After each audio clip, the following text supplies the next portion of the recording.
You know, one of the nice things about working on this show is that we have the privilege of meeting a lot of fine folks all around northeastern and central Pennsylvania and even beyond.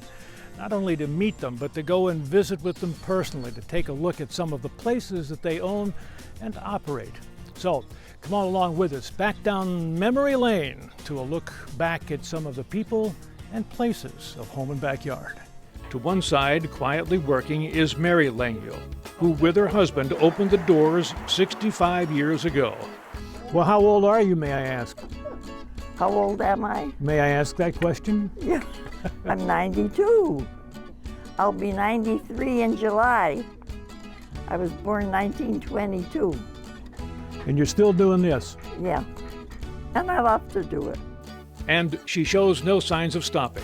Dave Sechrist, a blacksmith of high standing in these parts. If you want to know something of what he does, just ask. You never learn anything if you don't ask. Same way with Ben Risney, woodcarver. He does some great work, turns logs into some nice pieces. Probably best to ask him something, though, after he's put down the tools he uses. Family comes together to make the sauce that will stick to the pasta, lay well on fresh bread, and have an aroma that will bring neighbors calling. Over the years, we've sort of found out who does which job, okay? And you don't cross over the line. Right now, you don't do that. Christina Clark goes back over a century to give us a sample of an early American style of cooking. She owns and operates Chris's Colonial Hearth in Mifflinburg, and if you come to dinner here, you will see your food cooked in the manner of those times. How you doing, Mike? Oh, I'm closing in on the finish. You know what? We might be here all day. You better let me finish.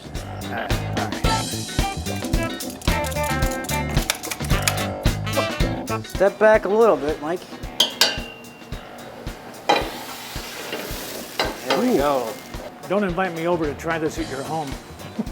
And I'll have the story behind some of the Halloween traditions that we take for granted these days. Plus, we'll have our product giveaway. A genuine air-blown inflatable 8-foot tall ghost. It'll grow to be this big. Home and Backyard gets underway right now. How long do you think one of these should take? Though 15, 20 minutes tops. So you better get working. So, This is going to be a while. yeah, probably on the next show. See you next year. All right. I've always thought if you want to really know about a place, you stop and pick up a town newspaper. Or, as we did in Eaglesmere, you go to its past to find out about the present. The Eaglesmere Museum can tell you as many stories as you have time for. One of my favorites is about an old railroad that you can see here in a very nice model. It wasn't a very quick affair, the trip up the mountain. The steam locomotive was geared in a way that made it very good for climbing steep grades. That, however, made it very bad for speed. I'd bet most everyone today would pay to spend an hour chugging up the mountain. Nothing else to do but sit back and enjoy the scenery, not a care in the world. Ah, the past would indeed be welcome in the present. While up here, dare I imagine? No, it could never happen. That would be more than I could hope for. Go ahead, I'll let you steer. Me? Yeah. Really? Yeah. You don't have to do much. And if you wonder if it's turning, just look back there and you can see if it's turning and you can correct it. Wow. Well now, this is something. Captain Mike at the wheel. When you look at a canoe through his eyes, you see it in a whole different light. They're just a work of art, you know, there's not a straight line on them. Everything is, if you like outdoorsy things, you're gonna like canoes. Before clothes or dish towels or rugs could be made, you needed to go back to basics. We're not talking the sale catalog on essentials either. No, we're talking basics as in back to the earth. If you wanted it, you made it from what you had or you did without. This is really the centerpiece, I get it. Yes, this is right here the whole thought that I started with. It was a labor of love for my mother-in-law and father-in-law.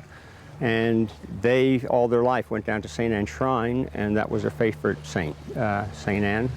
Mm-hmm. So I thought, well, they getting older, they're getting sicker, they won't be able to go to St. Anne's, right. So I brought it to them. I set my clock on Saturday mornings for home and backyard. Couldn't ask for a better endorsement than that, I'd say. Too bad they don't have it on later. Well, I'm going to talk to management about that the next chance I get. I'm Mike Stevens for Home and Backyard.